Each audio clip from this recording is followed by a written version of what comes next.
On May 8, 2023, Lori Paige was reported missing from Griffin Middle School in Tallahassee, Florida. She was found the next day in an abandoned apartment at 1001 Ocala Road. She came home. She was safe. But less than a month later, on June 3, 2023, Lori would disappear again. And this time she would never come home. Because the man who reported her missing, the man who told police he had no idea where his daughter was, had already killed her. Andrew Wiley, her 32-year-old father, called 911 to report his 12-year-old daughter missing. What started as a missing child case would become one of the most disturbing murder investigations Florida had seen in years. Because almost 2 years later, when they finally found Lori's remains in the Georgia woods, prosecutors would reveal something that shocked even seasoned investigators. Andrew Wiley had been sexually assaulting his own daughter, and evidence suggested he may have gotten her pregnant. Then he killed her to hide what he had done. This is the story of Lori Paige, a 12-year-old girl who tried to run away, who was crying out for help in the only way she knew how, and who was murdered by her own father when he realized his secret was about to come out. A case of betrayal, murder, and justice denied. This is accused June 3, 2023. It was a Saturday in Tallahassee, Florida. The kind of hot, humid summer day where kids should be outside playing, swimming at the community pool, riding bikes with friends. But 12-year-old Lori Paige wasn't doing any of those things. According to her father, Andrew Wiley, Lori had disappeared sometime overnight while he was at work. He came home from his shift and she was gone. Her rainbow backpack was missing. And Andrew Wiley picked up the phone and called the police. Officer Babb responded to the call at the Continental Court neighborhood near Ocala Road. Andrew Wiley told the officer that he left for work around 11 p.m. on June 2nd and returned home at 10 a.m. on June 3rd to find Lori gone. He said he left her watching television before going to work, and that she was safe and uninjured when he last saw her. He claimed he didn't know what she was wearing but knew she had taken her multicolored rainbow-style backpack. To understand what happened to Lori Paige, we need to go back and understand who she was and how she ended up living with her father. Officer Babb asked Andrew Wiley to provide background information on Lori. According to Wiley, Lori used to live with her mother, Miranda White, in Tennessee. Miranda White no longer cared for Lori, so Lori had been sent to live with her father in Tallahassee. We don't know all the details of why Lori left her mother's care, but what we do know is that she ended up in that house on Continental Court with Andrew Wiley. Just the two of them. A father and daughter.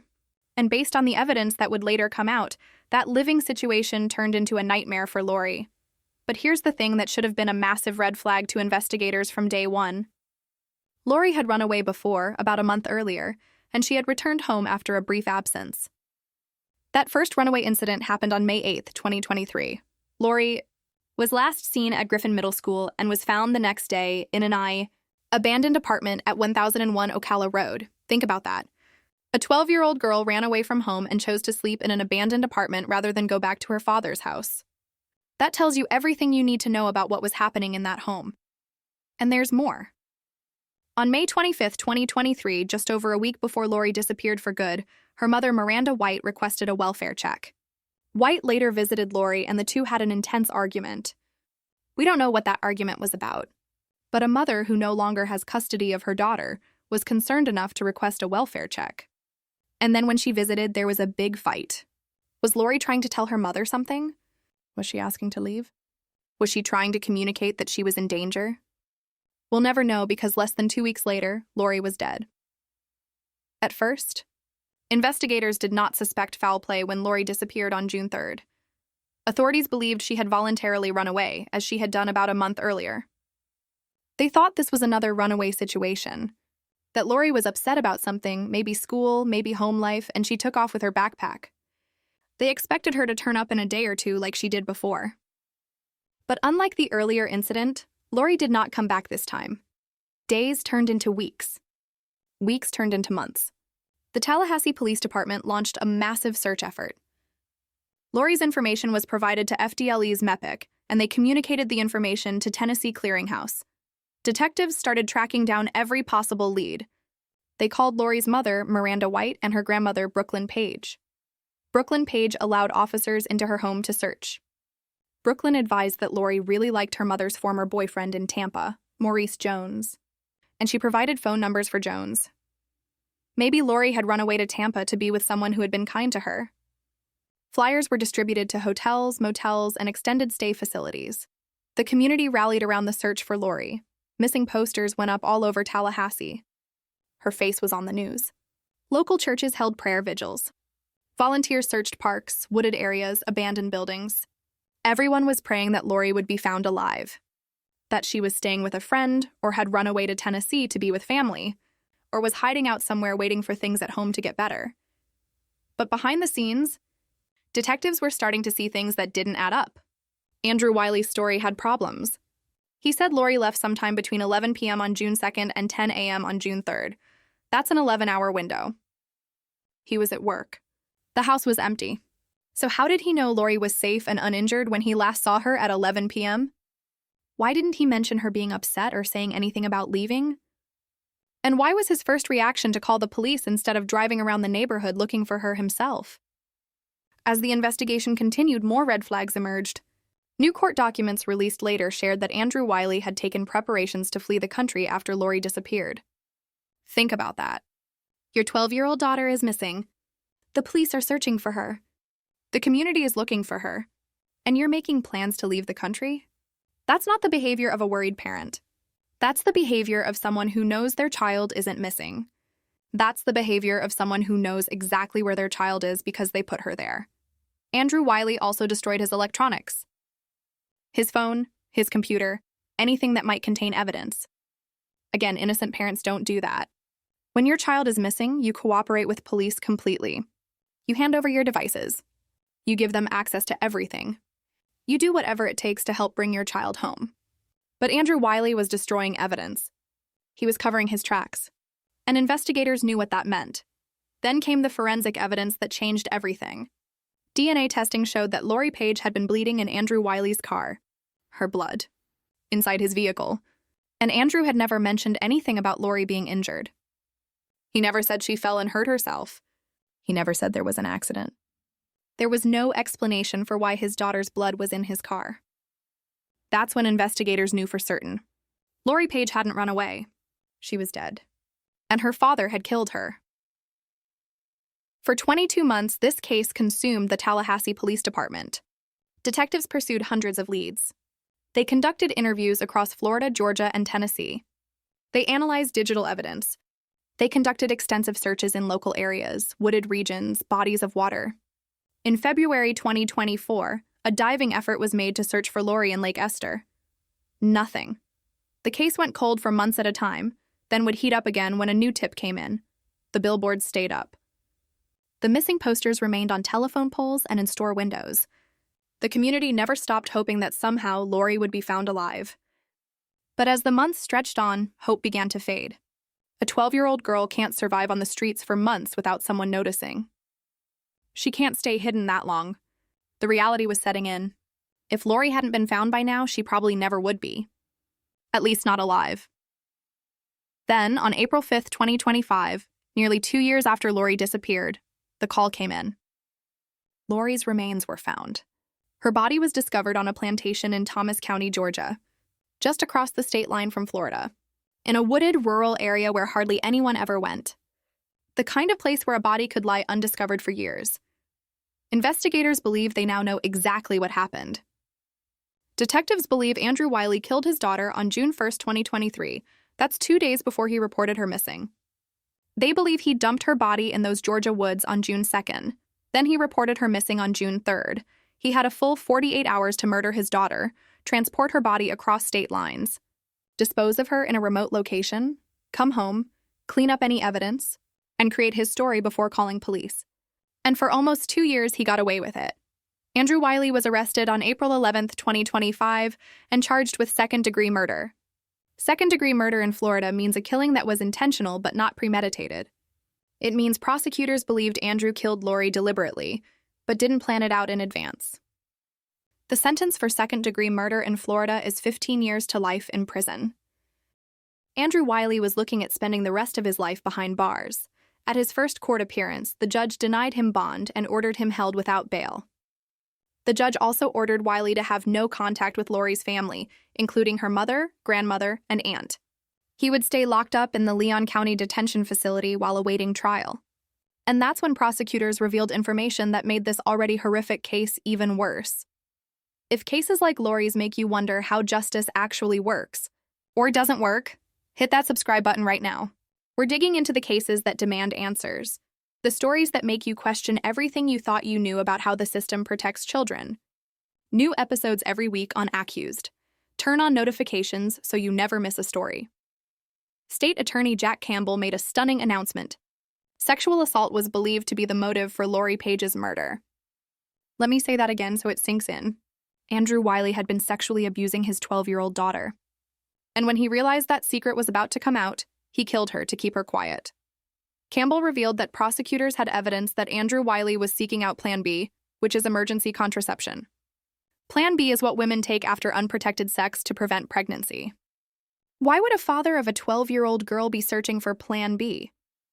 There's only one reason. Because he had been raping his daughter and he was terrified she might get pregnant. Think about what this means. Andrew Wiley wasn't just abusing Lori once or twice. This was ongoing. This was systematic. He was having sexual contact with his 12-year-old daughter regularly enough that he was worried about pregnancy. And he was desperately trying to find ways to prevent that pregnancy, because if Lori got pregnant, people would ask questions. Doctors would get involved. Child Protective Services would be called. His secret would be exposed. The evidence suggests that Andrew's worst fear may have come true. Prosecutors believe Lori may have become pregnant from the abuse. We don't know for certain because her remains were found almost 2 years after her death, and any evidence of early pregnancy would be long gone. But the fact that Andrew was searching for Plan B suggests he knew or strongly suspected Lori was pregnant. And that's when he made the decision to kill her. This wasn't a crime of passion. This wasn't a moment of rage where he lost control. This was calculated. Andrew Wiley realized that if his daughter was pregnant, there was no hiding what he had been doing to her. Even if he somehow managed to keep her away from doctors and hide the pregnancy like he had hidden the abuse, eventually she would give birth. Eventually someone would notice. His life as he knew it would be over. He would go to prison for decades. He would be labeled a child rapist for the rest of his life. And to Andrew Wiley, killing his 12-year-old daughter was preferable to facing those consequences. So on June 1st, 2023, Andrew murdered Lori. We don't know exactly how. The medical examiner's report hasn't been made public, and given that her remains were found almost 2 years later, determining cause of death may have been difficult or impossible. But Andrew killed his daughter. Then he loaded her small body into his car, the same car where investigators would later find her blood, and he drove across the state line into Georgia. He found a remote spot on a plantation in Thomas County, a place where hardly anyone ever went, and he dumped her body in the woods like she was trash. Then Andrew Wiley came home, cleaned up his car as best he could, destroyed his electronics, and waited. He waited a full day before calling the police. Maybe he needed time to make sure he had covered his tracks. Maybe he needed time to get his story straight. Or maybe he just needed time to convince himself that what he had done was necessary, that it was the only option, that his daughter's life was worth less than his freedom. When he finally called 911 on June 3rd, Andrew Wiley put on a performance. He played the role of concerned father. He answered the officer's questions. He gave background information about Lori. He mentioned that she had run away before. He created a narrative that made it seem like this was just another runaway situation, that Lori was a troubled kid who took off and would probably come home in a few days. And for a while it worked. Police initially believed Lori was a runaway. They didn't suspect Andrew at first. He had successfully diverted attention away from himself, but Andrew made mistakes. Killers always do. He prepared to flee the country, which made investigators suspicious. He destroyed evidence, which told them he was hiding something. And most importantly, he didn't clean his car well enough. Lori's blood was still there, invisible to the naked eye but glowing bright under forensic analysis.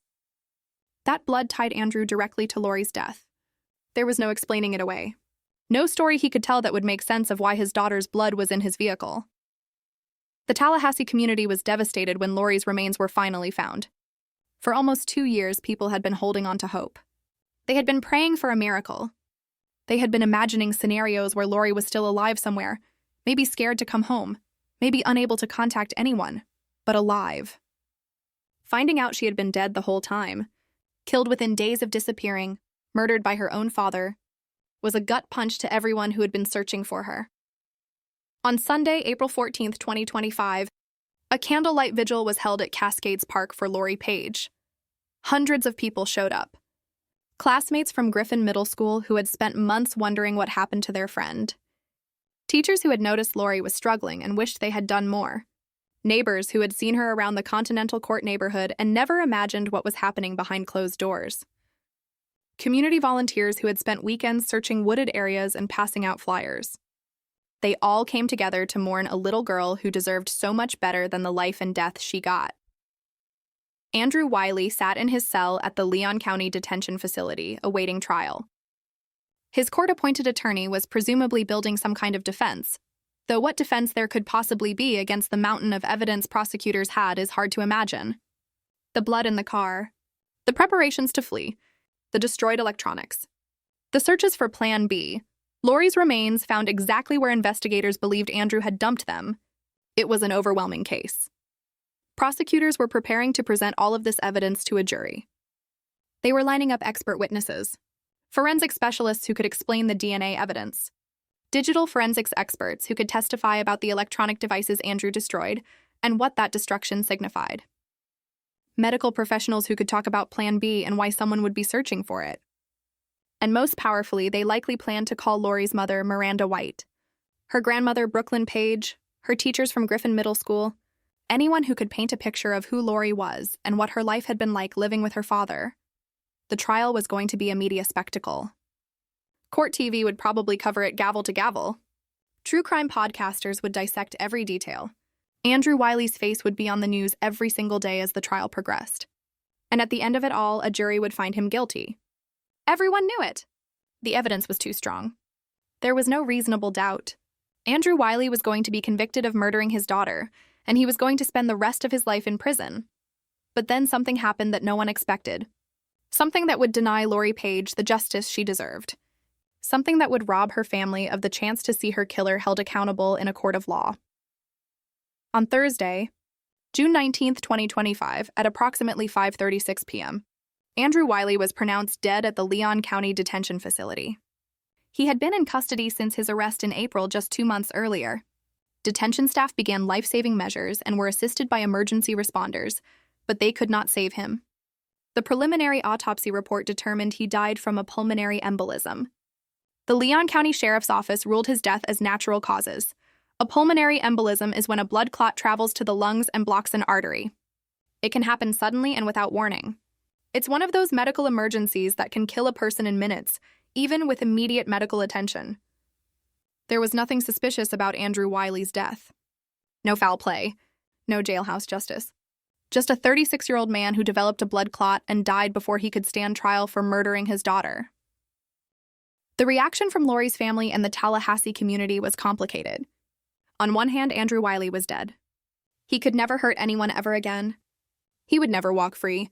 He would never get the chance to sit in some prison library reading books and working out in the yard while Lori's remains lay in a grave.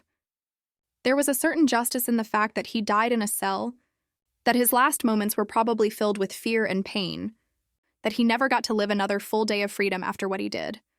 But on the other hand, Andrew Wiley escaped true justice. He never stood trial. He never had to sit in that courtroom and listen to witness after witness describe what a monster he was.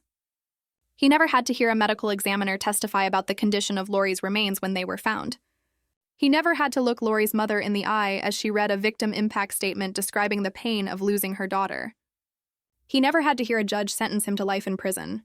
And most importantly, he never had to hear the word guilty. That matters. Trials matter. Not just for the defendant, but for the victims and their families. Trials are where the full truth comes out.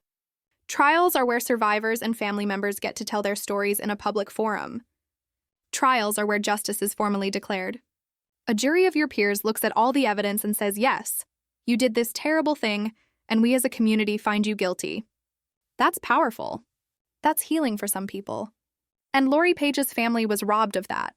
There would be no trial, no conviction, no sentencing. The case was simply closed. Andrew Wiley was dead, so there was no one left to prosecute. All the evidence prosecutors had gathered, all the witness statements, all the forensic analysis, it would never be presented in court. The public would never hear the full story of what Andrew did to his daughter, and how he tried to cover it up. There would be no accountability, no formal declaration of guilt, no moment where society collectively said what you did was evil and here is your punishment. After Andrew Wiley's death, State Attorney Jack Campbell addressed some of the unanswered questions that remained. When asked if there were signs that Lori was suffering, Campbell said yes. He said there was somebody he felt was responsible for not catching it. That's a damning statement. It means that in State Attorney Campbell's professional opinion, someone in Lori's life should have noticed the abuse and reported it. A teacher, a school counselor, a family member. Someone saw something and either didn't recognize it for what it was or didn't take action. So let's talk about the systemic failures in this case, because there were many. Lori was a student at Griffin Middle School. She was in school Monday through Friday, surrounded by mandatory reporters. Teachers, counselors, administrators, all of whom are legally required to report suspected child abuse. And Lori gave clear signs she was in trouble. She ran away on May 8, 2023, and was found in an abandoned apartment. That's a huge red flag. 12-year-old girls don't run away and sleep in abandoned apartments unless something is very wrong at home. What happened after that incident? Was Lori interviewed by a school counselor? Did anyone ask her why she ran away? Did anyone follow up to make sure she was safe? Because less than a month later, Lori's mother requested a welfare check and then had an intense argument with Lori when she visited. That's another red flag. A mother who doesn't have custody is concerned enough to call for a welfare check. Then there's a big fight during a visit. What was that fight about? Was anyone paying attention? And then Lori disappeared again. Same pattern as before. Ran away, took her backpack. But this time she didn't come back. And it took almost 2 years to find her body. 2 years during which her father was walking around free, going about his life, knowing full well his daughter was dead because he killed her. The problem with cases like Lori's is that children who are being abused at home often don't have the words to ask for help. Or they're too scared to tell anyone what's happening. Or they've been convinced by their abuser that it's normal, that everyone's family is like this, that they'll get in trouble if they tell. So instead of using words, they act out. They run away. They have behavioral problems in school. They withdraw socially. And adults are supposed to recognize those signs. That's why we have mandatory reporting laws. That's why teachers and counselors receive training on recognizing abuse. But the system failed Lori Paige. She ran away and was found in an abandoned apartment. And apparently that wasn't enough to trigger a deeper investigation. Her mother called for a welfare check, and apparently that wasn't enough either. Lori was crying out for help in the only way she knew how, and no one heard her. Or if they heard her, they didn't do anything about it. And when she disappeared for the final time, she had already been murdered. By then it was too late. Florida has mandatory reporting laws. Anyone who works with children, teachers, doctors, counselors, coaches, daycare workers, anyone who has regular contact with kids is required by law to report suspected abuse. And they don't need to be certain abuse is happening. They just need to have reasonable suspicion. If something seems off, if a child's behavior changes, if they notice bruises, or if a kid seems afraid of going home, they're supposed to report it. Child Protective Services investigates, and if there's abuse happening, they intervene. But mandatory reporting only works if the child is actually being seen by mandatory reporters. And while Lori was in school, which means she was around teachers and counselors every day, there's only so much they can see. They can't see what happens at home. They can't see what happens at night when Andrew came home from work. They can't see inside that house on Continental Court where Lori was being sexually abused by her father. Some states have tried to create more safeguards for children who might be at risk. Regular home visits for families with a history of CPS involvement. Mandatory wellness checks for students who have run away. Requirements that children see a medical provider at least once a year, during which the doctor talks to the child alone and asks screening questions about safety at home. But these programs are expensive, and they require staff that many states don't have. So children continue to fall through the cracks. Lori Paige should be 14 years old right now. She should be starting high school. She should be thinking about homecoming and what clubs to join and whether she wants to try out for the volleyball team. She should be dealing with normal teenage stuff like homework and friend drama and maybe her first crush. Instead, she's dead, murdered by her own father when she was just 12 years old. And her killer died before he could ever be held accountable in a court of law. The case is closed now. Andrew Wiley's death means there's no trial, no appeals, no parole hearings to worry about. It's over, But it's not really over for Lori's family. Her mother, Miranda White, will spend the rest of her life knowing her daughter was being abused and murdered while living with her father. Lori's grandmother, Brooklyn Paige, will always wonder if there was something she could have done differently, something she missed, some way she could have saved her granddaughter. And the extended family will carry the trauma of this loss forever. It's also not over for the community of Tallahassee. For almost 2 years, people searched for Lori. They passed out flyers. They organized search parties. They prayed for her safe return. They held vigils. They refused to give up hope. And when they finally learned the truth, that she had been dead all along, that her own father had killed her within days of reporting her missing, it shattered something in that community. The innocence was gone. The trust was broken.